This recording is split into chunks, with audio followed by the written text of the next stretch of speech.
What's up, guys? Getting back in Campionato over here, and today I'm going to be talking about Italy's upcoming game in March versus Northern Ireland, and I'm going to be breaking down this Northern Ireland team for you, so you have an understanding what kind of team the Italian national team is going to be facing in their semifinal match to qualify for the World Cup.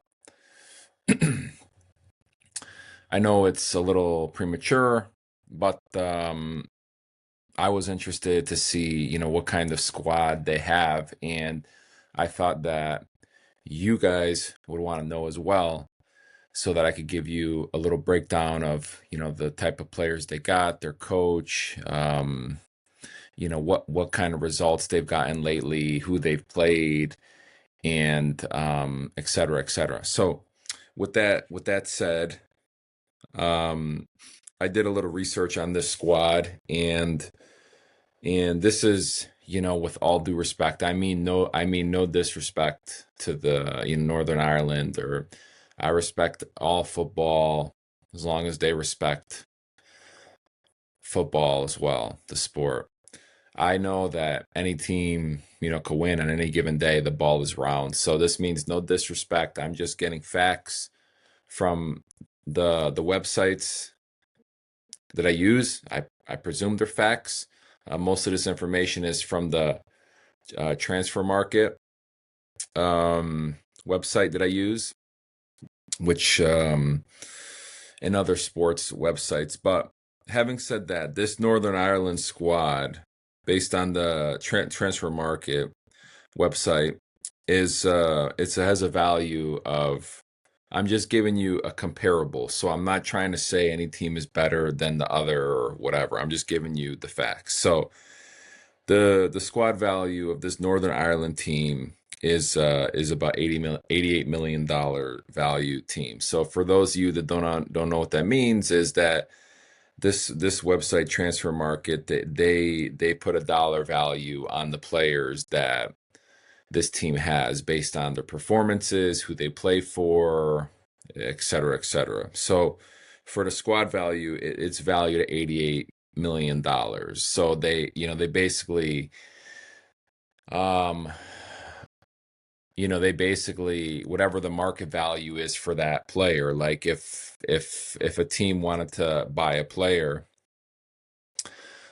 in contract, what the market value is. Like if, for example, um, like an Mbappe or something like that, their value for those guys, is around, like, it's over 100 million euros. So one player like a Mbappe or a Holland is, according to this transfer market, more valuable than all the players on this team. So, anyways, they got a market value of 88 million. And as I've, said to you before, Italy's market value is about $850 million. Like, Bastoni, he's like an $80 million, 80 to $100 million player. Barella is 60 million.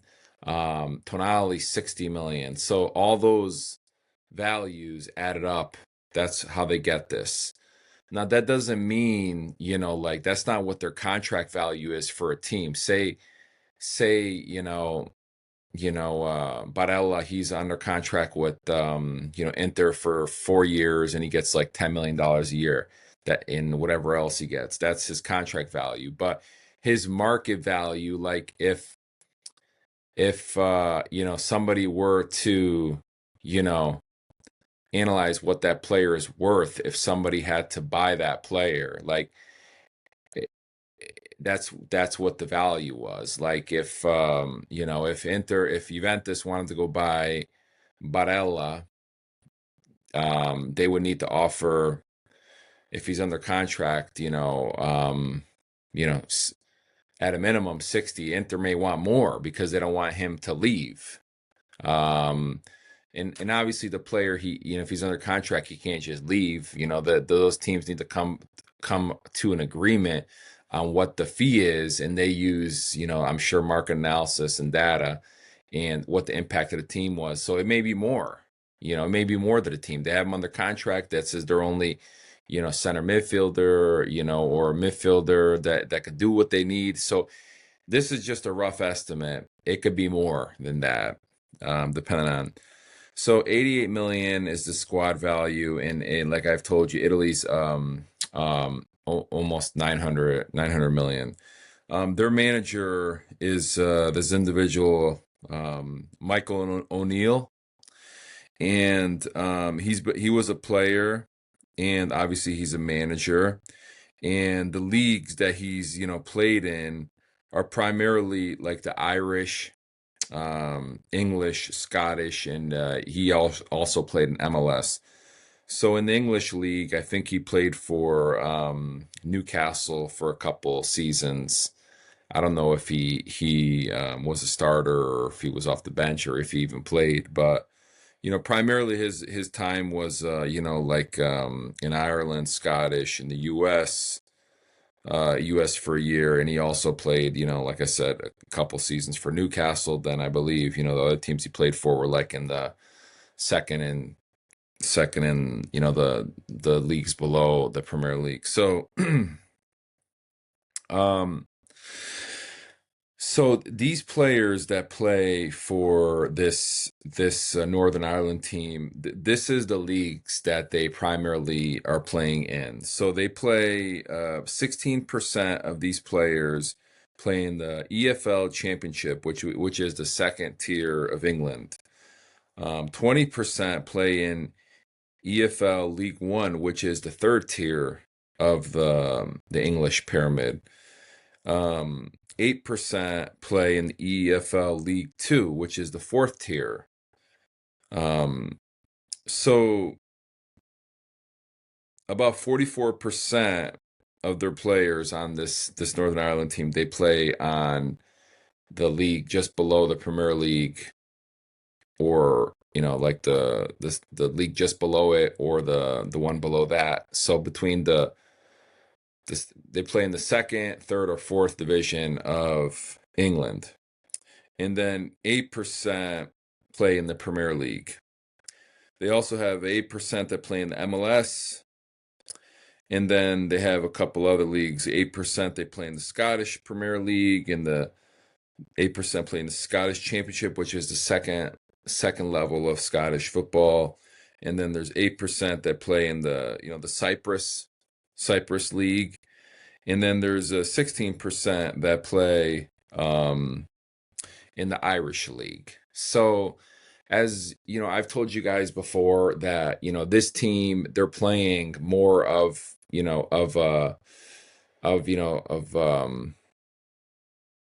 British football. It's more of a physical team, athletic team, and you can see all those players they play, like in England or Scotland. That's the kind of football they like to play over there, and there's nothing the matter with that. I mean, usually this kind of football is causes the Italian national team problems. When I think of teams like similar to that kind of profile in the past, when Italy has played like USA and Italia 90, that was or Germany 2006. I mean, this team was made up of players kind of playing in MLS and playing in like the maybe the Premier League or the league below, and they're usually like an athletic, less technical, hungry team. You know what I mean? And to me, that's a dangerous team. And this teams, they give, I feel like they give this kind of teams, this type of profile teams, I feel like they give Italy a hard time because, you know, I'm not talking badly about, my fellow Italians, but, I feel like maybe sometimes, when you play a team like this, they're not expecting this kind of game. And, they're expecting to, play with, players that, are trying to play the same kind of game as them or similar, but, they get into these games and, like I'll go back to that, World Cup 2006 game with USA. I mean, go watch that game on FIFA Plus. It was the ugliest game I think I've ever seen in my life. But the USA, they wanted to frustrate the Italians. Every ball that Italy got that went to them, there was somebody in their face in a matter of seconds, and just not allowing them to play and frustrating them, trying to beat them by being faster and trying to, make the game more of like, athletic and physical, and just, trying to make it ugly, win ugly, get a lucky goal. And that's exactly what happened in that game. Zaccardo, he gave up an own goal, and then there was a couple other goals, that happened that, were called off or something like that. So this is what I told you. This is the kind of team that we're going to be playing. And we haven't fared well with this kind of teams in the past, for anybody that watches Italian football. But on paper, um, you know, the players, I mean, the Italian national team, like I told you, it's made up of players that primarily play on the top leagues in Serie A, which is, in my opinion, the second strongest league in the world. And you go, statistically, that it's proven. Um, this made up of top Serie A players from Inter, Juventus, um, AC Milan. It's also made up from players in the you know in the from Arsenal, Newcastle, Manchester City. This type of so that's a high level clubs these guys play for. So um, so overall, on paper, it looks like the Italian national team is a much stronger team based on the data, but we all know that doesn't mean nothing, because they still got to play the game on the field. And the similar situation happened 4 years ago with North Macedonia, where the North Macedonia team frustrated the shit out of the Italian team, and they ended up giving up a fluke goal. Anybody that's played soccer, what this is like. You're banging on the door, you're banging on the door, you're banging on the door, and nothing, you can't get nothing in the goal. You're nervous, this and that, and then the one time the guy goes down there, scores. Um,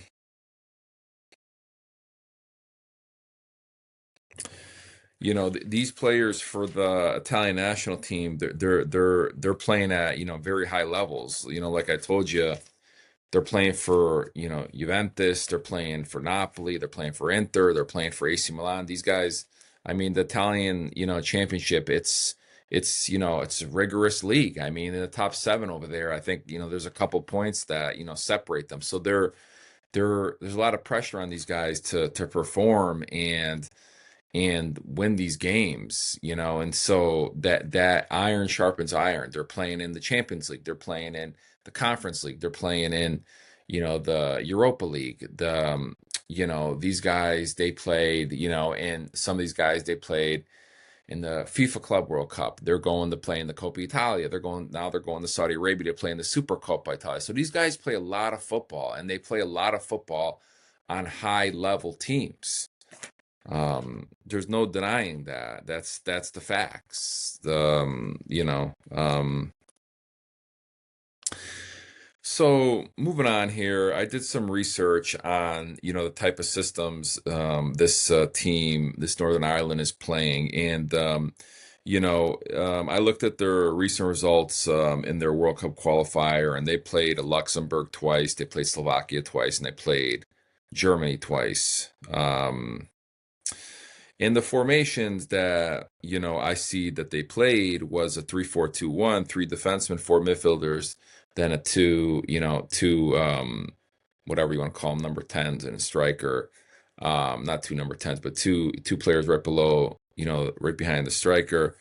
3-4-2-1, and then they also played 3-5-2, three defensemen, five midfielders, two strikers, or 5-3-2. Whatever you want to call it, it's all the same thing to me. 3-5-2, 5-3-2. They also played in one of their games versus Germany a 5-4-1, which they lost 1-0. They lost to Germany 3-1 and 1-0. They also beat Slovakia one game and they lost to them, and then they beat Luxembourg both games.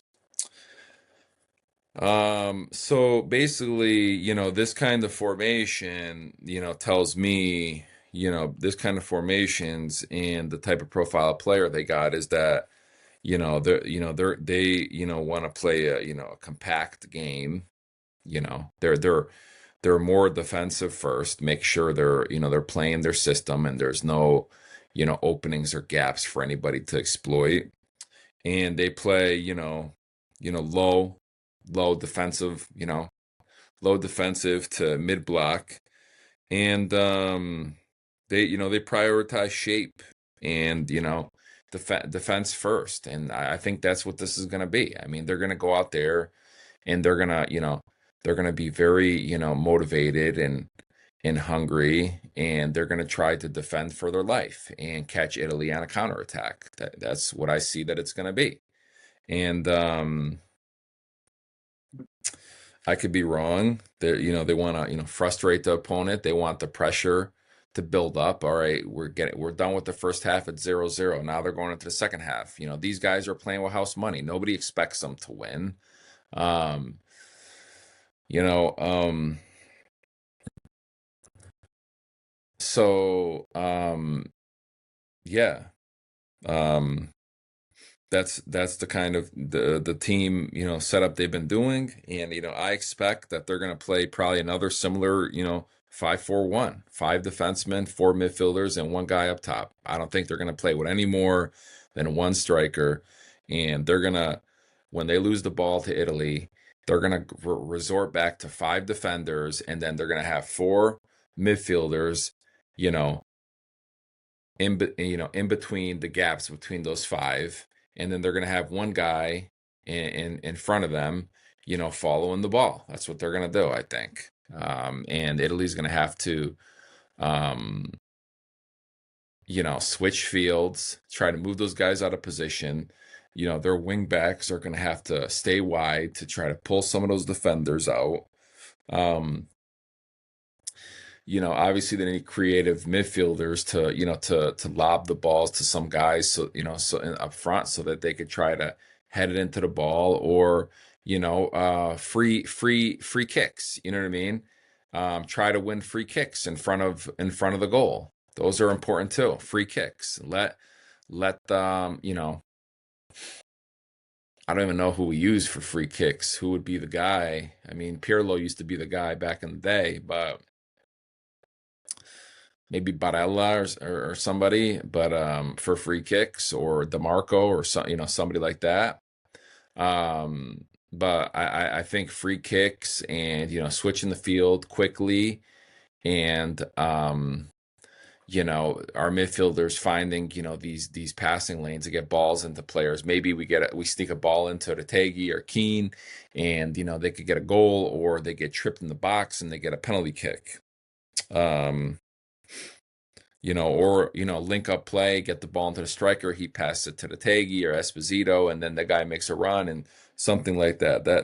That's what I see. We need technical midfielders, mobile and creative forwards, and wide players attacking, and striker link up. That's what I think. We also, could use some players like Cambiaso or Politano, or some of these guys, DeMarco, somebody that could, take the ball and take on some people and make shit happen. Um, you know, I don't want to say this because this is a typical mentality of Italians sometime, but they're gonna need to be patient, but not so patient. We can't, let this game drag along, and be patient and get the ball and start passing it, side to side and what have you.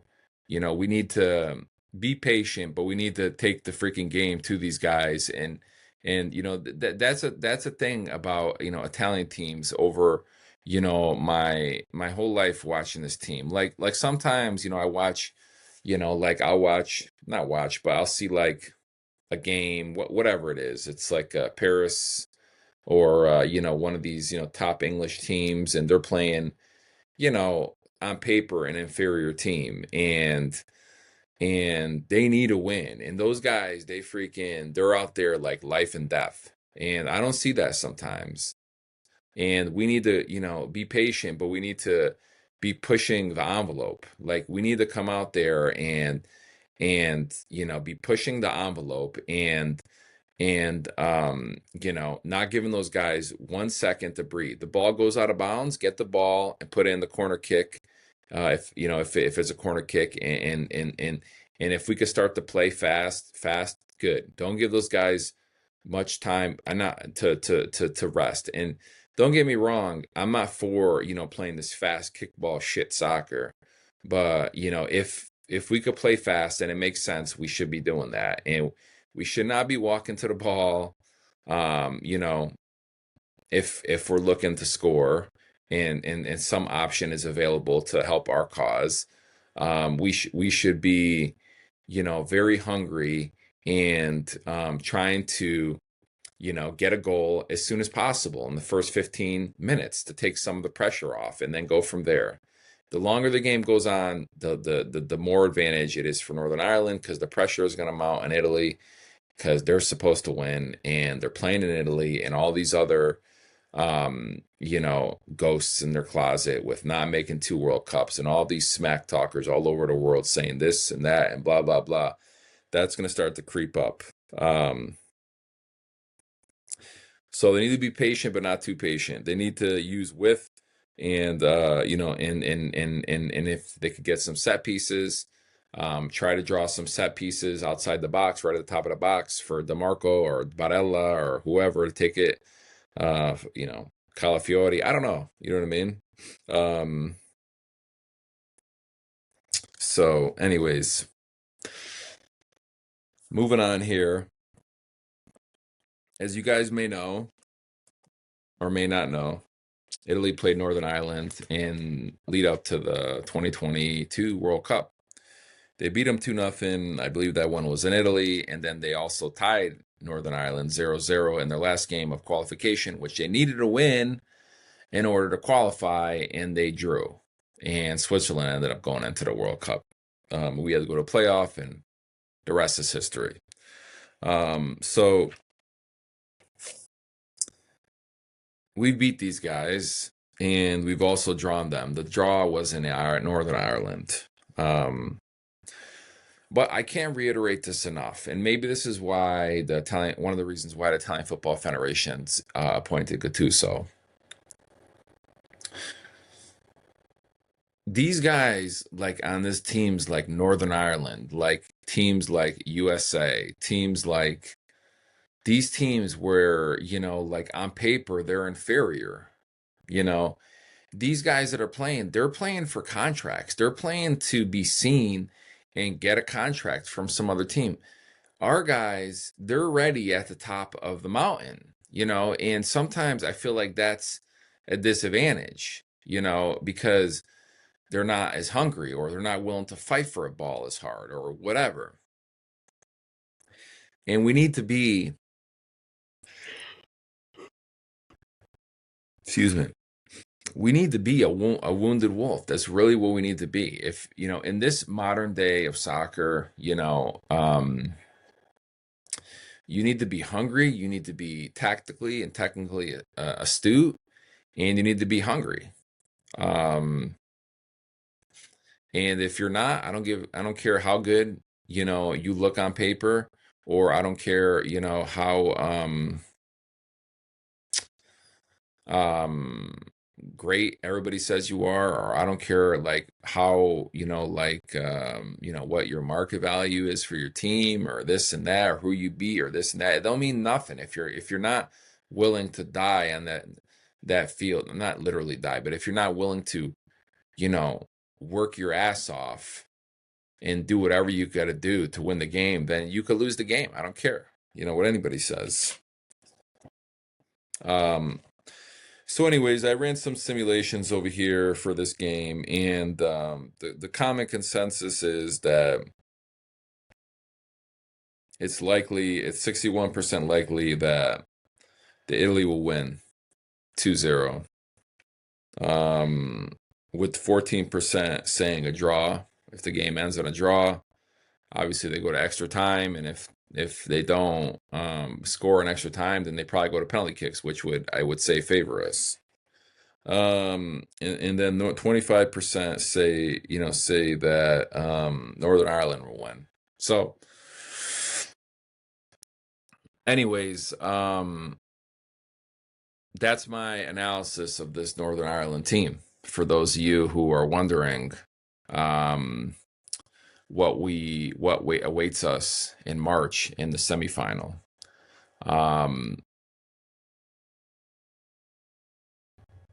Northern Ireland, needs to be respected, and anything can happen.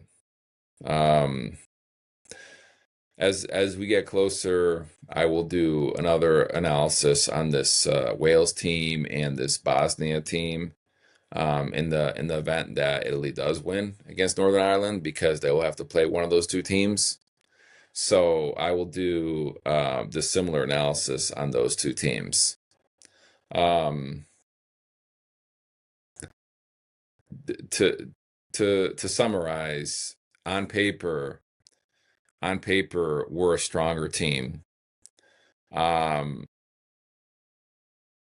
Regarding the coach, I mean, I don't know. Depends who you talk to. Let's say, I don't know. I would say that our coaching staff is better. Has a better resume than Northern Ireland's. Gattuso, I'm not the biggest fan of him. I really don't. I would like, if I had to pick, I would like some other coach. But I don't want to sell the guy short. He's been the coach of AC Milan, Napoli. He's been, some other coaches outside of Italy and stuff like that. So he's been around. I think he's more of a motivational figure, which is what the team needs. And he's got these other guys, with him, Buffon and some assistant coaches, Bonucci. And I'm sure he has other guys in the, Italian Football Federation that work for him. So I would say that the coaching staff is probably a stronger coaching staff. But that's just, going on, clubs they coached and what they've won, the experiences they've had. Gattuso, he's won the Champions League, he's won the World Cup as well. So he's had experiences that this coach for Northern Ireland hasn't. And I'm not taking nothing away from those guys. So yeah, to summarize, we need to be hungry and motivated to play and be relentless and use our technical intelligence to break these guys down and not let our foot off the pedal until we get a goals that we need. I don't want to see in the 60th minute that when the ball gets kicked out by Northern Ireland, we're kind of like jogging to get it. No, we need to sprint to get the ball and then bring it back in their zone and see what we got to do. So,